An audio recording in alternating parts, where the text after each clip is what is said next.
Good day mga guys, andito po tayo sa Brookenside College. May kontrata po yung bus namin dito. Ito nga pala yung Brookenside College ng Jensen. Tara, puntahan po natin guys ang bagong office ng Brookenside College. Andun po kasi sa ilalim ng Bleachers Court.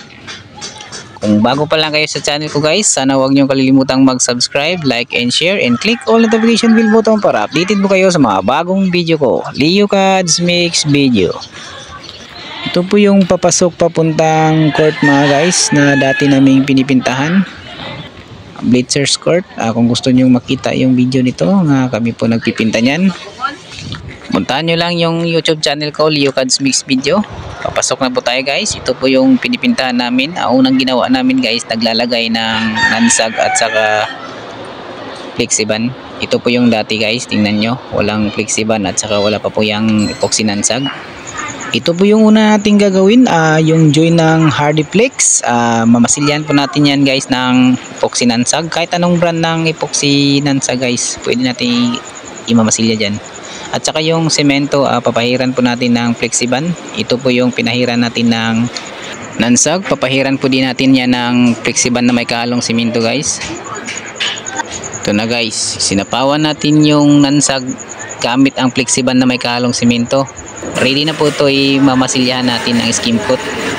Ito na guys, ako po yung nagmamasilya ng mga join at saka yung rivets na pinahiran ng nansag. Pagkatapos may flexiban na may kahalong semento, susunod po yung skim coat. Ito na yon. Isa o dalawa natin ulit na babalikan yung pag-i-skim coat, o kung saan po kayo comfortable guys na maganda na yung pagkamasilya natin, pwede na po yun. Kung sa palagay nyo kulang pa yung pagmamasilya, dadagdagan nyo ng isang beses para maganda talaga. Ito nga pala yung mga kasama ko guys. Sila po yung nagmamasilya sa kisame na simento. Ako po sa wall. Si Michael nga pala yung kasama ko dyan. Ito po yung isang kasama ko, si Joey the Silent Man. Siya po yung nagro-roller sa wall at saka kisame na simento guys, gamit ang flexiban na may kahalong simento. Guys, ito po yung purpose ng flexiban, kung bakit namin pinahid yan. Pag nagmumoist kasi yung simento, hindi na po yung tatablan yung ating pintura.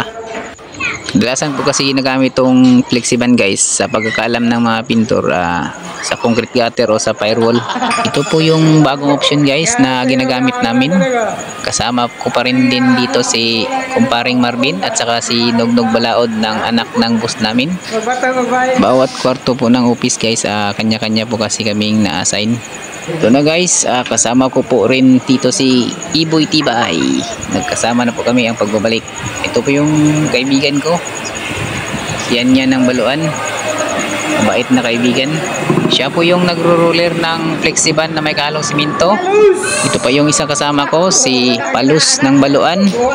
At meron pang isa guys, si Roy the Big Boss, ang pagbabalik.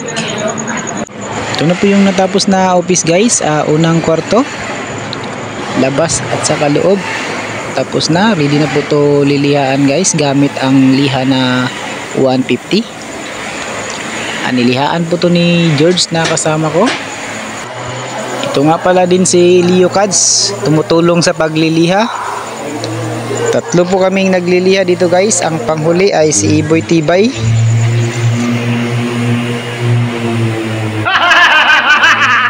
Gulat na gulat si Iboy Tibay guys. Akala niya kung ano. Lilihaan namin to guys hanggang matapos para ready na po ito ipa-primer. Abangan nyo na lang yung susunod kong video guys kung paano namin to pa-primeran at saka kukulayan. Maraming salamat po sa inyo. Leo Cads Mix Video. God bless you.